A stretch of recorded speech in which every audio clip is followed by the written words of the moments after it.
Salut à tous, alors ce soir on est à la Halle Tropisme à Montpellier, organisé par nos amis de Cloakroom Invite.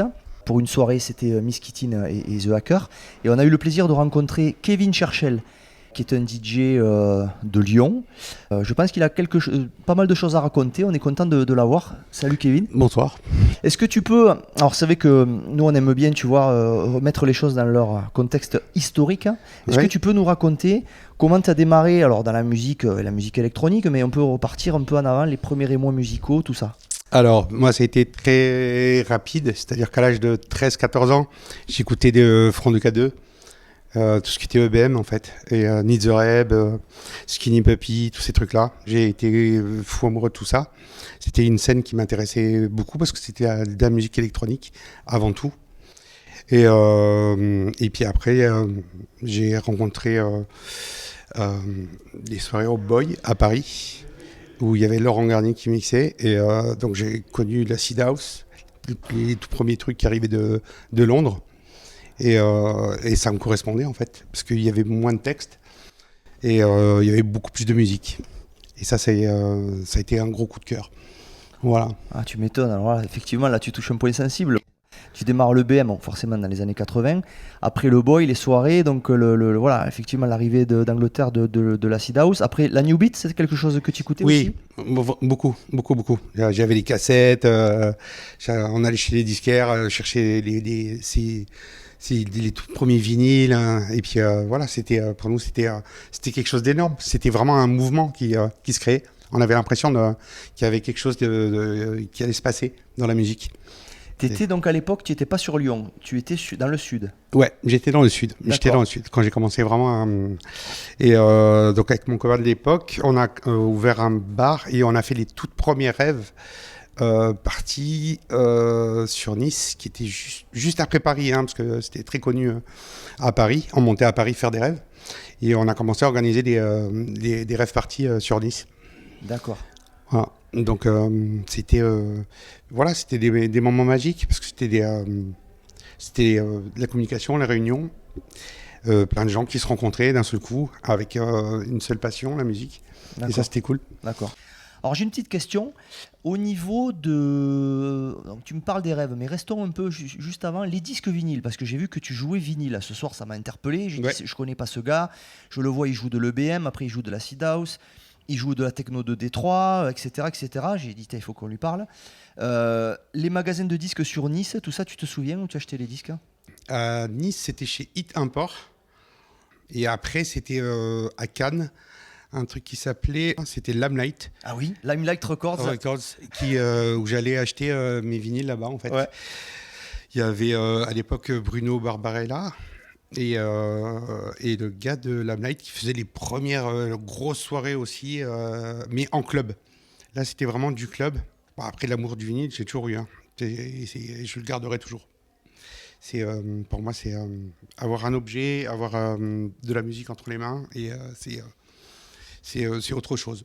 Après, du coup, c'est bien parce que, comme te disait Benjamin, on va t'enverrer les promos parce qu'on a un label, effectivement, et du coup... Avec grand plaisir. Voilà, c'est super. Mais c'est bien de voir qu'il y a encore des gens qui arrivent à sortir du vinyle encore maintenant.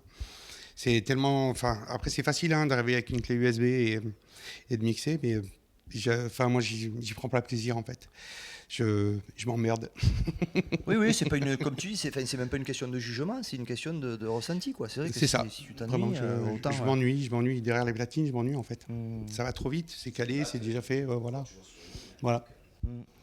Et puis après, si on parle de son, parce qu'après la qualité sonore, ça restera toujours pour moi, le vinyle reste quelque chose de très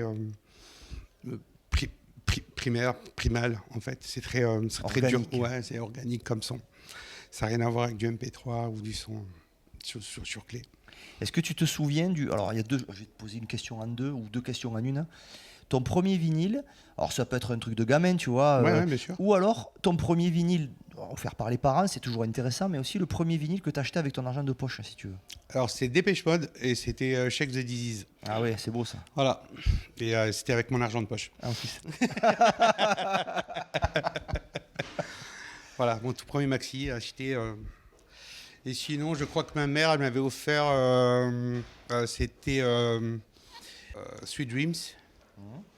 Eurythmics. Eurythmics. Et qu'est-ce que j'avais acheté? Pas mal déjà. Kajagougou. Too Shy. Too Shy. Voilà. C'est pop. On a un expert là. Je me rappelle plus du. C'était le noir.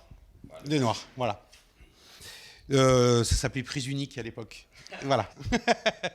Et t'en as acheté? On achetait des vinyles dans les supermarchés. Je me rappelle très bien. Mammouth, j'en achetais déjà un Mammouth. J'allais à Auchan acheter. J'ai acheté du Front de 4-2 à Auchan. Ah ouais. Ah moi putain, tu me. Non, moi c'était Auchan. Ça s'appelait vraiment Auchan. Nous on était en retard.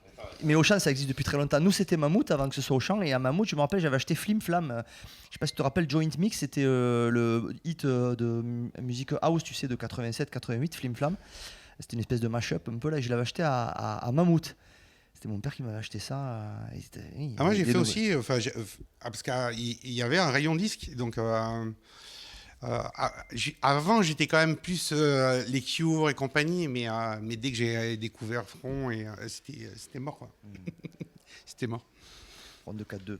Donc du coup, les raves, on a parlé des raves, c'est l'époque qui, si tu veux, qui est venue après toute cette découverte de la musique électronique. Les raves, il n'y en avait pas, c'est arrivé 92, 93, on va dire, dans le sud. La première rave à laquelle tu as assisté? Ouais, c'était à Paris, et je crois que c'était avec les Spiral Tribe. Ah oui. Voilà, grosse claque, grosse découverte. Peut-être pas le son que... mais à l'époque, c'était... on faisait pas le choix. C'était comme ça, la programmation était comme ça. Et c'était juste énorme. On se retrouvait dans les hangars. On était en dehors du club. Il se passait quelque chose. Et c'était ça qui était magique. D'un seul coup, il n'y avait plus ce côté boîte de nuit avec où il fallait prendre un verre, s'asseoir et ceci, cela. Donc, quand j'ai découvert, oui, c'était les spirales. Ce qui est très important à chaque fois qu'on parle des Spiral Tribe, c'est que c'est là où c'est important d'avoir une discussion entre guillemets historique, c'est que les Spiral Tribe, c'est pas que la musique hard-tech de Free Party de 1998-99. Non, ils ont amené vraiment quelque chose. Ce qu'il faut dire historiquement à certaines personnes qui peut-être ne le savent pas, et c'est toujours intéressant de le dire, c'est que les raves c'était nouveau, la techno c'était nouveau. Bon, c'est déjà tout était nouveau. Et puis eux ils débarquent en fait, en 93 en France, parce qu'ils faisaient déjà leur truc en 91-92 au Royaume-Uni. Ils ont été, je crois, ils ne pouvaient plus, donc ils sont venus ici, où c'était permis, c'était pas connu.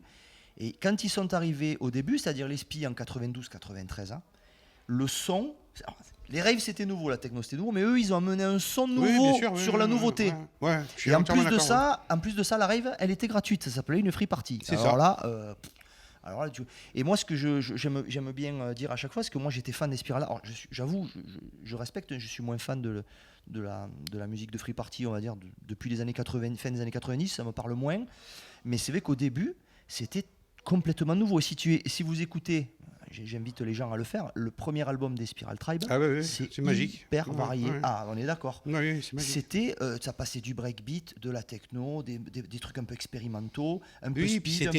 C'était l'époque où on pouvait sampler tout ce qu'on voulait, et d'un seul coup, on avait tout d'un coup, et on retrouvait plein de samples de chansons qu'on aimait bien. On parlait de chansons à l'époque, et voilà. Donc là, ça partait en breakcore.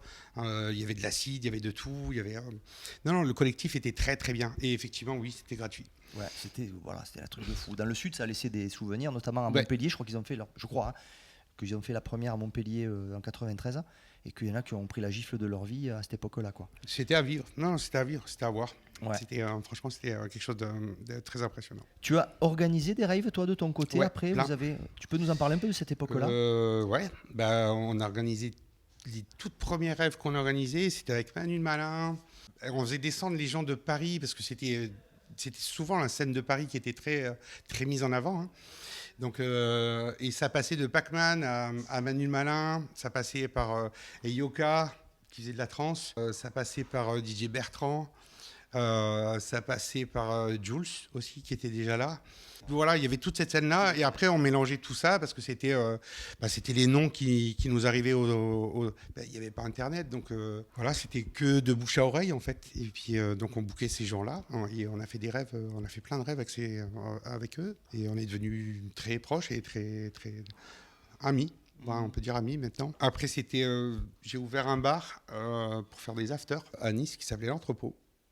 Et de ce bar, j'ai rencontré une Jennifer Cardini qui habitait Monaco, qui mixait toute seule dans sa chambre. Et moi, c'était free. Je voulais que la scène soit ouverte dans le bar. Et je l'ai fait jouer à plein de reprises dans le bar. Après, je l'ai fait jouer sur son premier gros event avec Jeff Mills et Luke Slater. Ouais, c'est pareil. Jeff Mills à l'époque, c'était. Oui, mais ça commençait aussi, c'était pareil. Donc on bouquait tout ce qui était américain, tout ce qui était. On prenait les labels, on regardait tout ce qu'on jouait. Et puis après, on prenait contact, c'était par le téléphone. Hein. Ouais. Oui. Ou le fax, des fois aussi. C'est ça. oui, les contrats étaient faits en fax. C'était. Oula. Ouais, j'ai fait découvrir Jennifer Cardini. Après, elle a fait la carrière que maintenant tout le monde connaît. J'étais fan d'un maxi sur Soma, c'était Daft Punk. Personne ne les connaissait. Et j'ai appris qu'ils habitaient Paris. J'ai dit, je les ai fait descendre. Et puis là, ça a été la grosse claque, une très très belle surprise. On a fait de la musique ensemble. Et puis après, ils ont eu la carrière qu'ils ont eue. Hein. Tu peux développer un peu justement la rencontre, comment ça s'est passé? Ouais. Écoute, c'était très drôle parce que c'était un maxi que j'aimais beaucoup sur Soma. Ils avaient signé je suis allé les chercher à l'aéroport. Et déjà, ils avaient déjà un look très particulier. Ils étaient déjà très un peu rock'n'roll par rapport au look qu'il y avait dans la scène techno. On était très dans le côté acide, orange, baggy, machin et tout. Baggy orange, je mettrai une photo de moi, justement. Baggy orange. Donc eux, ils étaient déjà en perfecto, avec des jeans slim. Donc je comprenais pas si c'était déjà décalé. Et on a joué toute la soirée. Et après, on a discuté. Ils ont dormi à la maison. Et après, je suis parti chez eux, chez Thomas, pour faire un premier maxi. Qui a failli être signé sur Fcom, mais ça s'est pas fait. Pourquoi? Thomas était déjà très exigeant en fait, au niveau des contrats, et ce qui fait que ça s'est pas fait. Le contrat donc. Oui. Donc il a commencé à raturer tout ce qu'il fallait pas, et donc moi à l'époque c'était Eric Morand et Laurent Garnier qui tenaient ça, et ils m'ont dit ça on peut pas signer, c'est trop. Ça c'est un contrat assez costaud, et donc ça s'est pas fait. Et après derrière ils ont enchaîné avec leur tube, et j'ai dit stop, les 4 titres qu'on avait fait ensemble, j'ai dit on arrête tout, et puis et allez-y. Ils signaient chez Sony, donc ou Virgin, je me rappelle plus. Donc quelque part il y a une archive de cette collab qui doit traîner sur un DAT. Non, il y a même une compile pour Coda Magazine. Qui s'appelle les 10 ans de Coda, je crois. Ah ouais, on va faire nos recherches là. Voilà. Mais oui, ça se trouve sur Internet sans problème. D'accord. Voilà, et qui s'appelait Betawax. On avait trouvé un nom de groupe qui s'appelait Betawax. C'est génial ça. Alors là, tu vois, j'adore apprendre des choses. J'adore. C'est excellent ça. On a fait un morceau. Voilà, c'est le seul morceau qui est sorti. Oui, c'était pour la compile parce qu'on avait fait c'était les 10 ans de Coda, et donc il y avait une soirée au Zénith de Paris, et donc ils ont fait une compile pour cette soirée. D'accord. Voilà. Ok. Les années 90, du coup, tu as des anecdotes particulières, des choses que tu, je sais pas, des moments un peu fous que tu as pu avoir, qui Mais c'est presque indescriptible en fait. On est tellement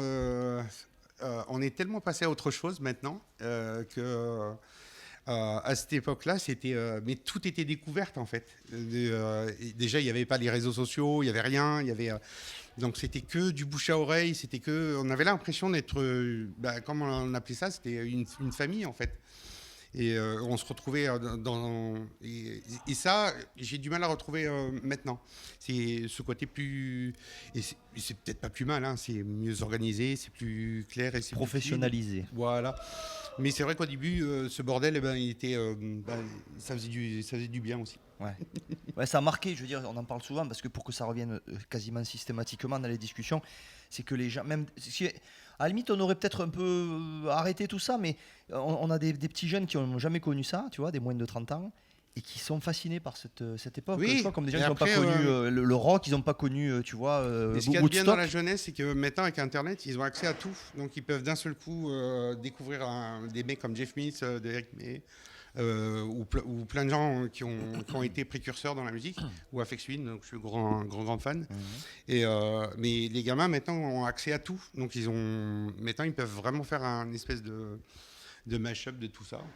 Voilà, donc c'est un petit peu l'intérêt que je trouve maintenant dans ce qui se passe avec Internet. De réinventer un peu, voilà. Non, mais c'est vrai, ils se le réapproprient, ils en intègrent là, les trucs. on est en bon comeback quand même. Hein. Ouais. Maintenant, les gros sons qui tournent, c'est vraiment du... Ouais. Ce soir, on l'a vu d'ailleurs, hein, on a entendu à plusieurs moments des vieux, on va dire des vieux sons de techno d'époque qui... Ça revient et il y a un côté... Moi, je suis... voilà, quand un maxi est bon, il est bon. Voilà, on ne parle pas de... Voilà, il n'y a pas d'année hein, sur un titre. Ouais. Quand c'est bon, il faut le passer, il faut le jouer et il faut le faire découvrir ou le refaire écouter à des gens qui l'ont écouté à la bonne époque. Ce que disait Michel juste avant, de Hacker. Pourquoi s'emmerder à jouer un track récent alors que tu prends un Joe Beltran de l'époque. Ouais, c'est ça. C'est toujours aussi efficace. Voilà. Ouais. La discussion qu'on avait juste avant avec The Hacker. Ouais. Donc après, comment tu as vécu toi les années 2000 ? Alors les années 2000, il y a eu des choses très intéressantes. Il y a eu des choses peut-être alors un moi peu j'ai eu moins la excitantes. chance, là-dessus c'est pareil, j'ai eu la chance de découvrir toute la scène berlinoise et celle de Cologne. Et là j'habitais Montpellier à l'époque et c'était la Villa Rouge qui à l'époque cartonnait. Et j'ai commencé à faire venir Eden Alien, Paul Carboner, tous ces gens-là, toute cette scène... Winterman, Bodzin, tout ça Bodzin, non, j'ai pas fait. Franchement, mais tout ce qui était B-Pitch et Compact, j'ai fait venir... et c'était leur première date en France, parce que personne ne les connaissait. Et d'ailleurs, c'est devenu mes meilleurs amis. Je suis super pote avec Hélène et Paul. Et au reste, on s'appelle tout le temps. Bon, lui, sa carrière a explosé, alors qu'à l'époque, il n'était pas plus connu que ça. Hein. Ah non, je l'ai booké pour 300 balles. Hein. Ouais, bien sûr, on a des copains qui l'ont booké. Oui, c'est ça. Ouais, c'est ça, 2000 balles. Ouais, c'est ça, 2000 francs. Ouais. Mais après, voilà, j'ai connu toute cette scène... quand il y a eu l'Electroclash aussi, il y a eu, ça m'intéressait parce que ça revenait sur le BM en fait, on va dire. Donc c'était des sons qui me plaisaient. Voilà. Gros retour sur les années 80. Retour sur les années 80. Ouais. Donc de suite ça m'a parlé. Donc j'ai eu envie de et ça a bien marché hein, du côté de Montpellier avec le bar live, avec la Villa Rouge. Le bar live, pour ceux, évidemment l'interview est vue dans la France entière, même dans le monde entier francophone. C'était la plus grosse after de France. Voilà, c'était un after qui a laissé, si tu veux, on en parlait, ça a marqué une génération même. D'ailleurs, tu vois, les générations avant nous, les plus jeunes que nous, ça les a marqués. Je veux dire, on a des... moi, j'ai fait les premiers bookings pour eux. Y avait Paul, j'ai fait Hélène Alien, j'ai fait Michael Mayer, j'ai fait Super Pitcher. J'en ai fait plein là-bas. Ça a été une grosse claque ici, en fait. Les gens ont vraiment kiffé. Ils ont vraiment kiffé mais moi aussi, j'ai adoré ce moment-là. J'ai vraiment adoré ce moment-là. C'était une bonne période. Une très très belle période. Depuis, donc, plus actuellement, tu organises des choses, tu es DJ pour le plaisir, c'est ton Non, moi j'ai fait un bon break aussi, parce que ma vie a été compliquée aussi, un petit peu. Et donc j'ai fait un bon break. Mais sinon, là, je rebosse avec un label qui s'appelle Ultimae, qui font de l'ambiance, juste que de l'ambiance. On mettra dans le descriptif, on mettra le lien. Hein. Et ça fait 25 ans qu'ils sont là, ça fait 25 ans qu'ils font du vinyle, ça fait 25 ans qu'ils cartonnent. Ils cartonnent à l'étranger, mais pas en France. Et c'est à mon grand regret. J'aimerais bien qu'ils soient plus connus en France. Mais par contre, à l'étranger, ils sont ultra connus. Donc, gros coup de cœur. Et maintenant, je travaille avec eux. Je suis avec eux et je travaille toujours avec eux. Après, dans les rencontres, oui, j'ai fait de la musique avec Nar. Oui, Nar, voilà. Oui, bien sûr. Ouais. Et donc, on avait un groupe qui s'appelait 22 Crew et on a sorti plusieurs maxi. Qui a collaboré Nar avec Paul Nasca, il me semble, avec toute l'équipe. On a fait un maxi aussi avec Jennifer Cardini, Nar et moi. D'accord. Intéressant ça. On mettra aussi le lien, on va retrouver tout ça. Ouais, intéressant. Ça, tu trouves tout sur Internet, il n'y a pas de souci. Si on veut avoir un peu en savoir plus sur toi, ou si on veut te contacter, si on veut te booker, si on veut écouter ce que tu fais, c'est quoi le meilleur moyen ? Alors maintenant, c'était Ultimae Records. Je fais partie de l'agence de Ultimae Records. D'accord. Voilà, il y a juste à taper Ultimae Records D'accord. Et vous allez me trouver. Très bien. Tes réseaux sociaux, c'est quoi Alors, je suis pas très réseaux sociaux. Je suis à D'accord. l'ancienne. Vraiment, je suis un peu dépassé par tout ça. D'ailleurs, là, il y a une copine qui va un petit peu m'aider pour refaire le truc, mais c'est pas, franchement, je suis pas là-dedans. Je suis pas dans la com, j'ai pas envie de ça, j'ai pas envie de me prendre en photo 30 fois dans la journée. J'ai peut-être plus envie de parler de musique, effectivement. Ouais. Ouais. Donc ça, c'est bien. Et merci. Ben, avec plaisir, oui. Mais non, je suis vraiment old school. Est-ce que tu as un petit mot de la fin? Il y a quelque chose que tu voudrais dire, quelque chose qu'on n'a pas abordé? Retournez dans les boutiques de disques, allez chiner, allez chercher les disques, et allez acheter le dernier Nocturbulus, les classiques Yodi McBride, dont on t'a promis une copie, et on t'enverra ça dès qu'on les reçoit. Le basketball. Sans problème. Oui, c'est vrai qu'on peut acheter du vinyle, c'est vrai qu'on peut l'acheter sur les gros distributeurs. Nous, on est distribué par DJ.de. Bien. Mais il y en a d'autres. Hein. Ouais, et DJ.de, après, distribue dans tous les shops un peu. Parce qu'il y a des shops, il y en a qui ouvrent des shops. Et ça, faut le dire. Oui. Ah oui, c'est allez dans. Oui, effectivement, tu as raison. Allez même l'acheter carrément dans le shop. Non. Ouais, allez dans les shops. Oui, allez les dans shops les shops qui réouvrent, alors qu'il y a eu des moments où il n'y en avait plus. Les disques d'occasion aussi. Et puis voilà, les bandcamp aussi. Sur les bandcamp, on trouve des belles choses. Ok. Écoute, Kevin, ça a été un plaisir de te découvrir. Merci beaucoup. à toi. Et une prochaine interview. Salut. Salut.